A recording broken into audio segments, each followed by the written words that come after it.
रासायनिक बलगतिकी का आज पाठ नंबर 3 हम करेंगे। भाग संख्या 3 रासायनिक बलगतिकी, जिसमें हम इससे पहले समाकलित वेग समीकरण का अध्ययन कर रहे थे। हम लोग समाकलित वेग समीकरण में आपने देखा शून्य कोटि की अभिक्रिया। आज प्रथम कोटि की अभिक्रिया को हम देखेंगे। प्रथम कोटि की अभिक्रिया। अब प्रथम कोटि अभिक्रिया हो चाहे शून्य कोटि अभिक्रिया हो, मैंने बहुत सारे आपको पॉइंट बताए थे कि समाकलित वेग समीकरण को पढ़ने के लिए हमें कुछ पॉइंट देखने होंगे। जैसे सबसे पहला पॉइंट था, आपको याद होगा, मैंने साइड में कुछ पॉइंट लिखे थे। सबसे पहले उसकी परिभाषा लिखनी है। तो परिभाषा क्या होगी? ऐसी अभिक्रिया जो अभिकारक के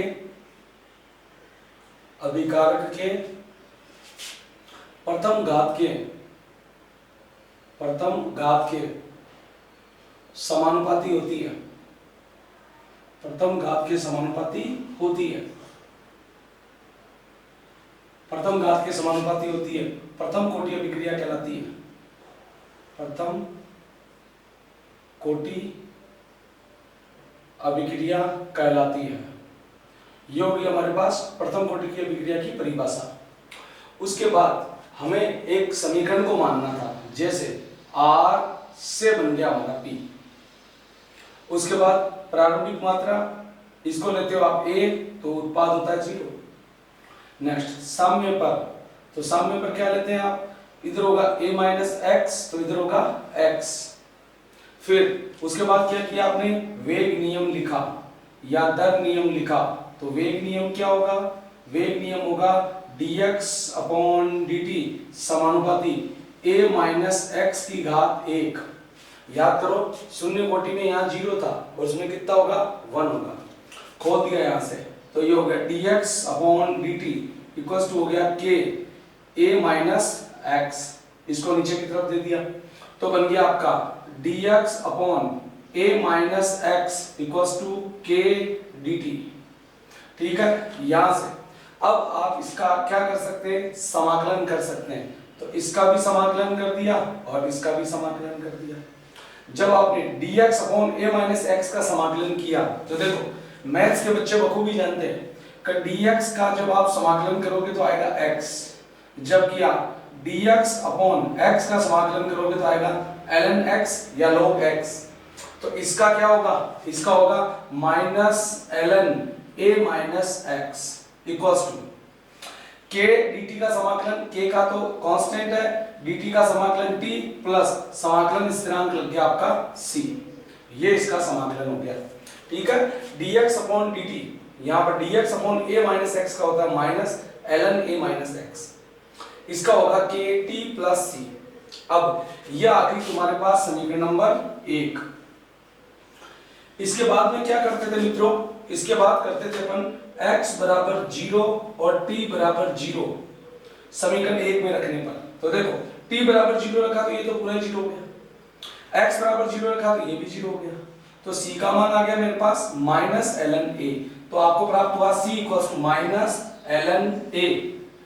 यह मान समीकरण 1 में रखने पर, समीकरण 1 में रखने पर, और जैसे इस मान को समीकरण 1 में रखा तो मान आ गया minus ln a minus x equals to kt, और c की जगह लिख दिया माइनस ln a। नेक्स्ट सांद्रता को एक तरफ कर दो। a और a माइनस एक्स सांद्रताएं हैं। सांद्रता को एक तरफ किया तो ये वाला पद मेरी तरफ आया, तो क्या बनेगा? ln a माइनस ln था जो इधर आने पर प्लस हो गया। Next minus ln a minus x equals to आ गया kt। तो मैं kt बराबर क्या लिख सकता हूं?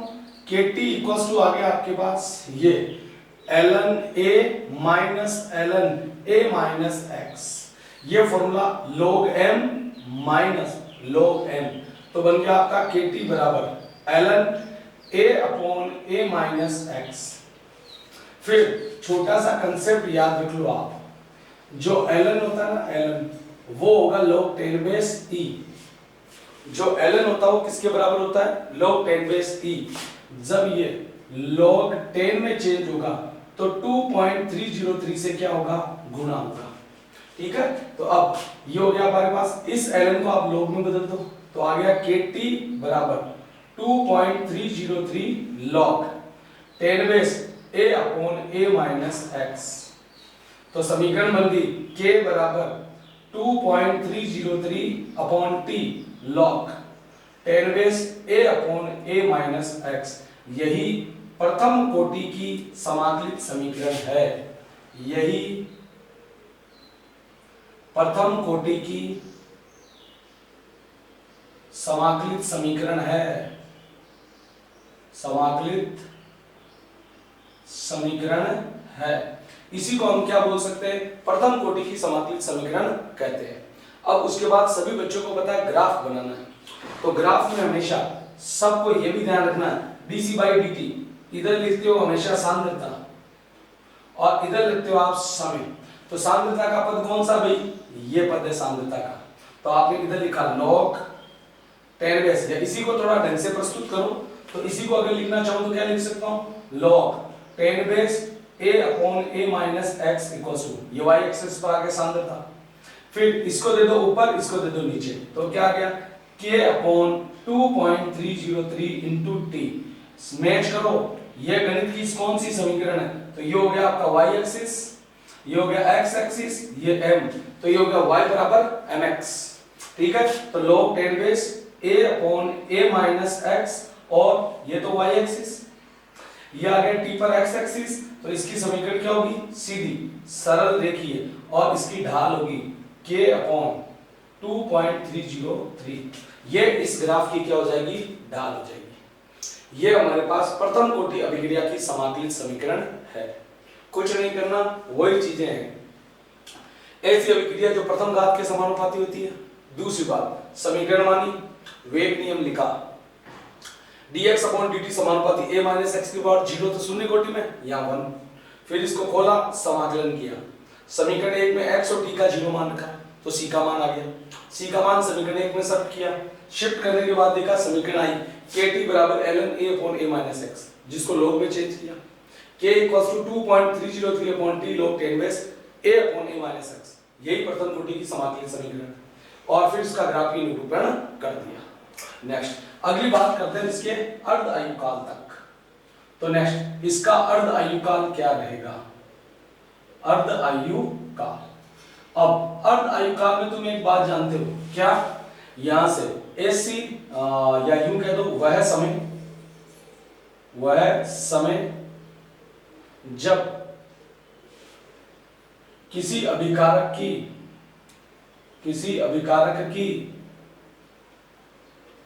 आदि मात्रा शेष रह जाए,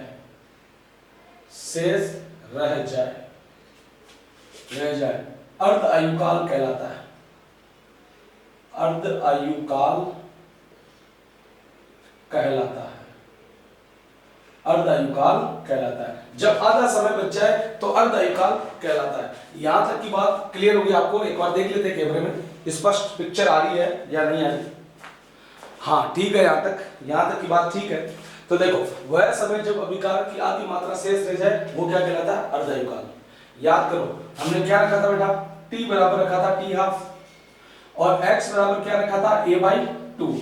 ये दोनों मान समीकरण 1 में शिफ्ट कर दो, तो ये मान इसमें रखने पर क्या आएगा बताओ, t ऊपर दे दो, k नीचे दे दो, तो t बराबर 2.303 upon k log 10 base a upon a minus x, ये आपके पास मान है। नेक्स्ट, तो t की जगह आपने क्या लिख दिया, t हाफ 2.303 अपॉन k, फिर log 10 base a upon a minus x की जगह लिख दिया a/2, तो आ गया t हाफ बराबर 2.303 अपॉन k, फिर log 10 बेस चलेगा, a अपॉन 1 में से आधा गया, a में से a/2 गया तो क्या बच गया, a/2 बच गया।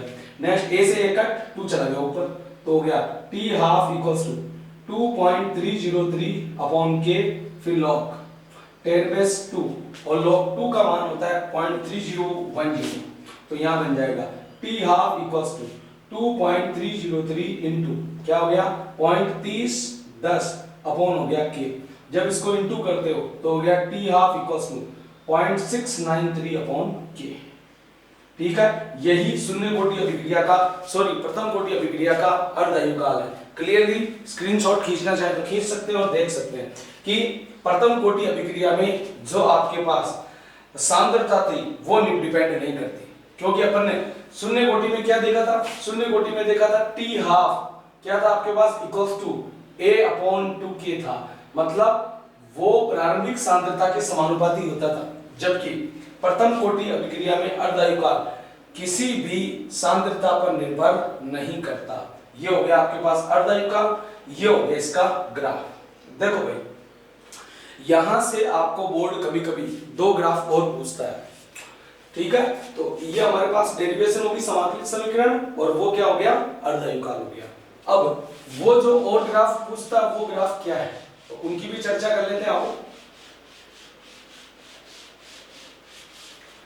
एक ग्राफ पूछता है, देखो इस समीकरण में आपको प्राप्त हुआ a माइनस एक्स, और ये दो चीजें प्राप्त हो रही है आपको, तो वो आपसे कहता है प्रथम कोटि अभिक्रिया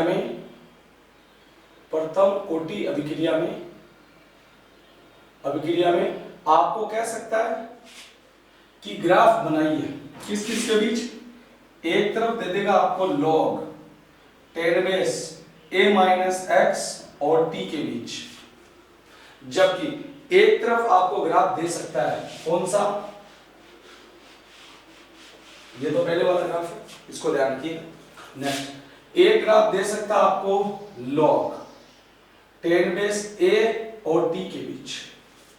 मैं पूछता हूं प्रथम कोटि अभिक्रिया की समीकरण क्या है, तो आप सीधा ध्यान दो काका जी, 2-3 log देख लो कहां पर टाइम रहते, काका जी 2-3 log टाइम रहते देख लो। या तो शुरू में ए क्या होती है प्रारंभिक सांद्रता, और या फिर a माइनस एक्स बाद में, a माइनस एक्स मतलब समय जाने के बाद। तो काका जी उम्र हो चुकी है, उसके लिए आप 2-3 log देख लो समय पर, या तो शुरू में ही देख लो, नहीं तो लास्ट में तो देखना ही देखना है। नेक्स्ट, अब इसको आप खोल के लिखें तो अपने आप पता चल जाएगा, रखने की आवश्यकता नहीं है। तो इसको क्या मैं ऐसे लिख सकता हूं log 10 base a upon a minus x equals to, ये गया ऊपर या गया नीचे, तो हो गया k अपॉन 2.303 इंटू t, ये log m बाई n, तो log m minus log n, तो इसको कैसे लिख सकता हूं log 10 base a minus log 10 base a minus x बराबर k अपॉन 2.303 इंटू t। अब तुम्हें y एक्सिस पर कौन चाहिए a माइनस एक्स, ठीक है, या पहले एक काम करो a के लिए बना दो, इधर लिख देना आप log 10 base a minus x, इधर log 10 base a minus x, वो इधर लिख देना आप, ठीक है। a के लिए देख लो, तो a को इधर रखा तो इसको उधर लेके, तो बताओ क्या बन गया log 10 बेस a बराबर, ये उधर गया तो माइनस का प्लस हो गया log 10 base a minus x plus k upon 2.303 into T. आप जानते हैं ये गणित की कौन सी समीकरण को निरूपित करता है, तो देखो उल्टे हाथ की तरफ मैंने बताया था y एक्सिस, सीधे हाथ की तरफ बताया था मैंने x एक्सिस, नेक्स्ट प्लस ये हो गया आपका m और ये हो गया c। तो इसकी समीकरण कैसे होगी, ये हो गया y एक्सिस पर आ गया, x एक्सिस पर t आ गया, c का मतलब होता अंतःकरण, मतलब ग्राफ 0 से चालू नहीं होगा। जैसे पहले ग्राफ 0 से चालू हुआ था वो y बराबर mx का है, ये y बराबर mx प्लस c का है, तो प्लस mx आता है तो ग्राफ सीधा जाएगा, लेकिन अंतःकरण कटेगा और ये अंतःकरण होगा log 10 base a minus x। c को कौन प्रदर्शित कर रहा है देख लो, log 10 base a minus x हो यहाँ गया।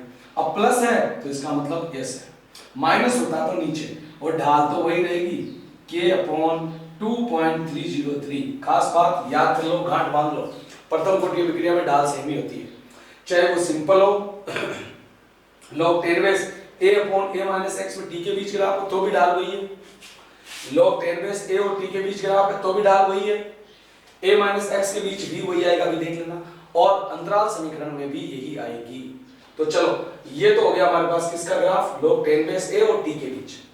अगला ग्राफ लेता हूं मैं किसके बीच, log 10 base a minus x और t। तो यहीं से वापस उठा लो, देखो इसी को क्या लिया आपने, log 10 base a minus log 10 base a minus x बराबर यहां हो गया आपके पास k अपॉन 2.303 इंटू टी। इस बार y एक्सिस पर इसको लिख दो तो माइनस log 10 बेस, क्योंकि ग्राफ इसका बना ना y एक्सिस पर, a minus x equals to ये उधर गया तो minus log 10 base a plus k upon 2.303 into T. लेकिन बेटा तुम्हें तो ग्राफ प्लस का बनाना है, यहाँ माइनस है, तो पूरी समीकरण को माइनस से गुणा कर दो। तो इसको माइनस से गुणा करने पर, पूरी समीकरण को माइनस से गुणा करने पर, जब माइनस से गुणा किया तो माइनस माइनस प्लस, तो log 10 base a minus x बराबर ये log 10 base a plus k upon 2.303 into T. ठीक है, देखो ये minus minus plus, minus minus plus, ये प्लस माइनस क्या हो गया आपका, माइनस हो गया। ये समीकरण आई है। अब ये चेक करो कौन सी है, ये y एक्सिस, ये लिख दिया y एक्सिस, ये x एक्सिस, ये लिख दिया x एक्सिस, तो ये हो गया x, x के आगे ढाल फिर माइनस, और ये हो गया c। तो c का मतलब तो वही है अंतःखंड। ठीक है, ये हो गया log 10 बेस a, और इस बार देखो माइनस है तो ग्राफ आएगा नीचे, तो ढाल प्रदर्शित करेगी k अपॉन 2.303 माइनस को नीचे की तरफ, यहाँ प्लस को और यहाँ किसको, माइनस को। यह प्रथम कोटि की अभिक्रिया और प्रथम कोटि की अभिक्रिया में बनने वाले ग्राफ कंप्लीट होते हुए अगली बातें करूंगा मैं किसकी, प्रथम कोटि अभिक्रिया के उदाहरण, कि इसके उदाहरण क्या क्या हो सकते हैं।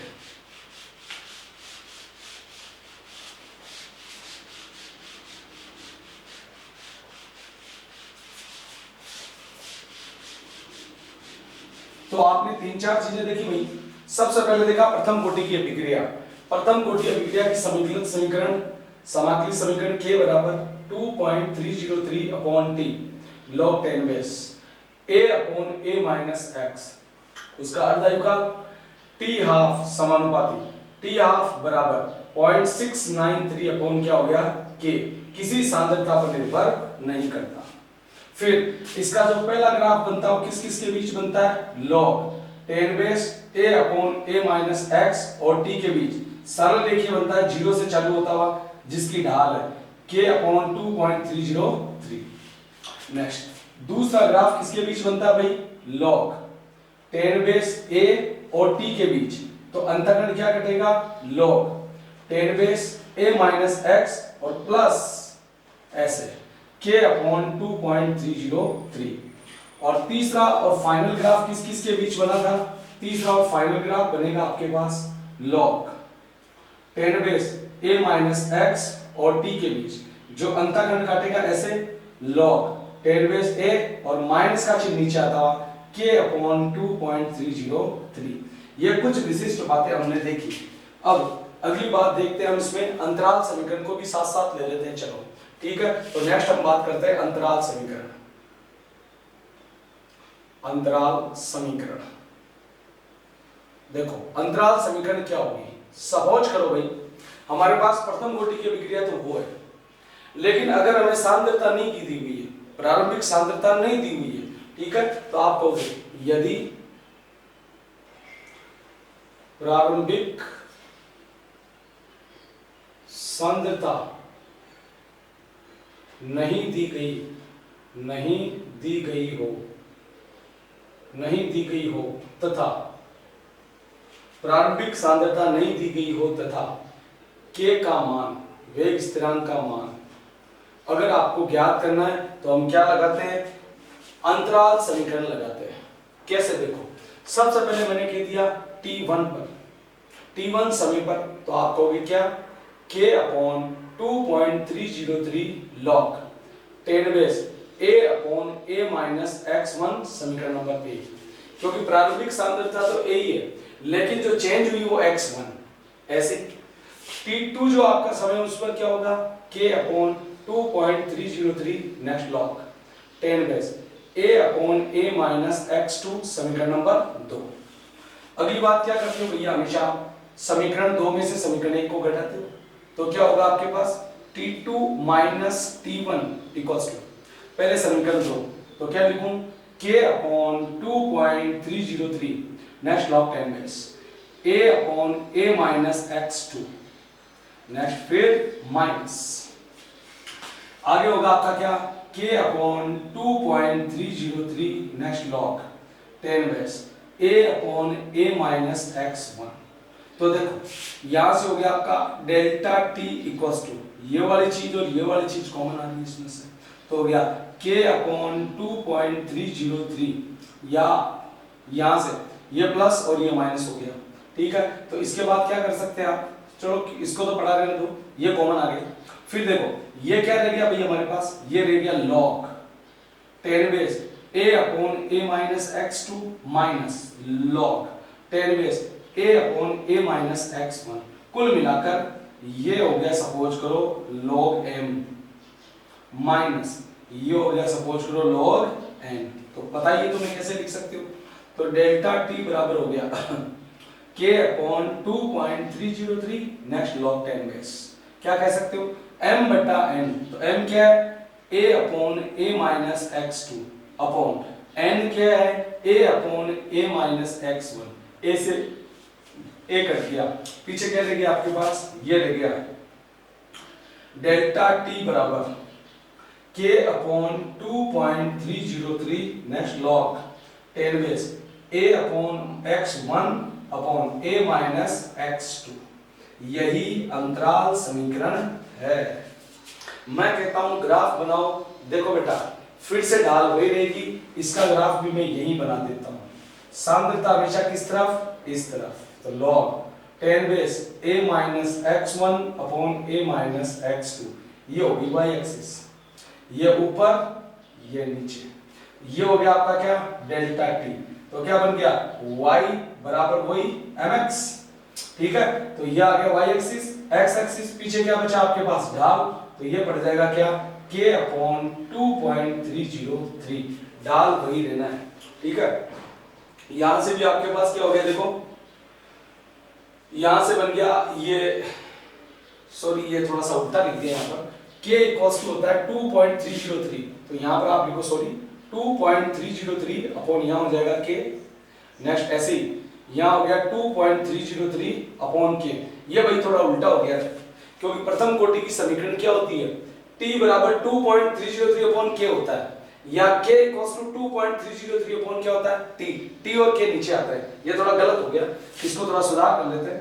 तो यहाँ हो गया 2.303 अपॉन K, ऐसे इधर भी हो गया 2.303 अपॉन क्या हो गया K, तो ये जो चीज कॉमन आई इसको यहाँ आपने लिखा 2.303 अपॉन K, ऐसे यहाँ पर भी 2.303 K, ऐसे यहाँ पर भी 2.303 अपॉन K।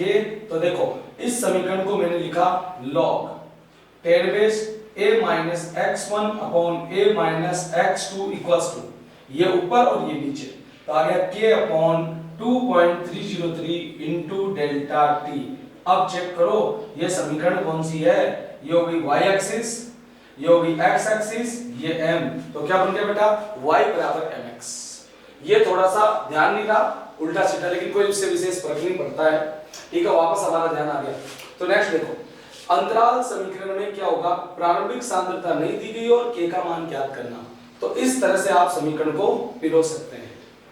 अब प्रथम कोटि अभिक्रिया के उदाहरण क्या क्या है, तो सुनो प्रथम कोटि अभिक्रिया के उदाहरण सुनना।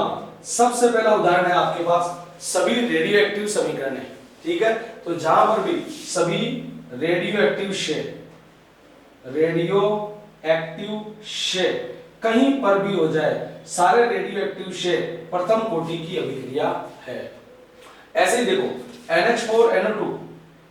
NH4NO2 जब इसका तापीय विघटन होगा तो यहां से बनेगा आपके पास नाइट्रोजन प्लस यहां से बनेगा आपके पास पानी, तो क्या अमोनियम नाइट्राइड का तापीय विघटन भी प्रथम कोटि की अभिक्रिया है। ऐसे ही सुनो नाइट्रोजन पेंटाऑक्साइड जो मैंने आपको अभिक्रिया की कोटि में बताया था, ठीक है, कोटि और अणुसंख्यता में अंतर, तो वो भी तो प्रथम कोटि का उदाहरण है। कौन सा? डाई नाइट्रोजन पेंटाऑक्साइड का तापीय विघटन होता है, जिससे क्या प्राप्त होगा? 4NO2 प्लस O2 आपकी प्राप्त होगी। वो भी कौन सा उदाहरण है आपके पास? प्रथम कोटि की अभिक्रिया। ऐसे ही एजो आइसोप्रोपेन जो टूटता आपके पास, एजो आइसोप्रोपेन किसमें टूटेगा? एजो मतलब N2, आइसो मतलब L शेप में प्रोपेन और उसके दो अणु हैं, तो मतलब ये टूटेगा हेक्सेन प्लस नाइट्रोजन गैस में, हेक्सेन प्लस नाइट्रोजन गैस में। यह भी प्रथम कोटि की अभिक्रिया का उदाहरण है।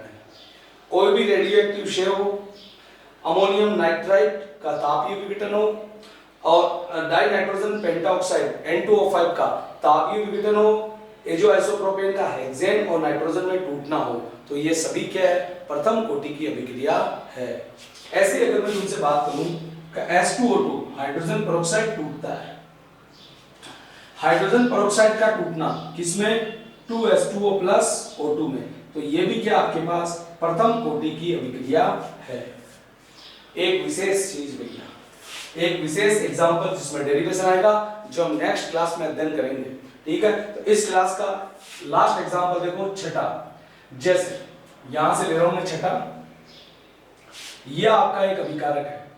एक अभिकारक दाब की उपस्थिति में दो उत्पादों में परिवर्तित होता है, तो यह भी एक प्रथम कोटि की अभिक्रिया है।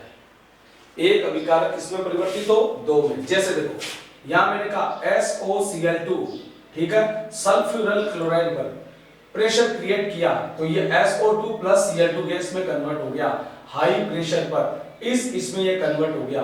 एक अभिकारक दो उत्पादों में चेंज हो गया। यह भी एक प्रथम कोटि की अभिक्रिया है, लेकिन इसकी प्रथम कोटि की अभिक्रिया की समीकरण क्या होगी? विशेष रूप से तुम्हारी किताब का 22वां और 23वां जो सवाल है, आंकिक प्रश्न, वो इस फॉर्मूले पर बेस्ड है।